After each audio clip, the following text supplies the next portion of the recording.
నలుడిని గుర్తుపట్టలేడు. కాబట్టి ధైర్యంగా వెళ్ళగలడు నలుడు. కాబట్టి ఇప్పుడు ఋతుపర్ణుడి దగ్గరికి వెళ్ళి అన్నాడు, నేను ఎంత పెంకి గుర్రాన్ని లొంగదీయగలను, గొప్ప శిల్ప విద్య వచ్చు, అది కాక నాకు గొప్ప వంట చెయ్యడం వచ్చు అన్నాడు. నిజానికి చాలా గొప్పగా వంట చెయ్యగలరు అనిపించుకున్న వాళ్ళు ప్రపంచంలో పురుషులే. నలభీమ పాకం అంటారు, బాగా వంట చెయ్యగలిగిన వాళ్ళు వాళ్ళే. నేనేమి ఎవరిని చిన్నబుచ్చి నేను మాట్లాడను.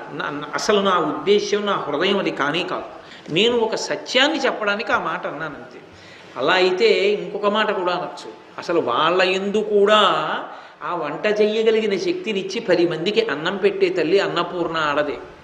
కాబట్టి అలా చూడకూడదు. ఒక పౌరాణిక సత్యాన్ని పౌరాణిక సత్యంగా అర్థం చేసుకోవాలంటే అది ఏదో ఒకళ్ళని తక్కువ చేయడం ఒకళ్ళని ఎక్కువ చేయడం కింద భావన చేయకూడదు. కాబట్టి నలభీమ పాకం అంటారు. ఆ వంట చేయడానికి నలుడు భీముడు అంతటి గొప్పవాళ్ళు. కాబట్టి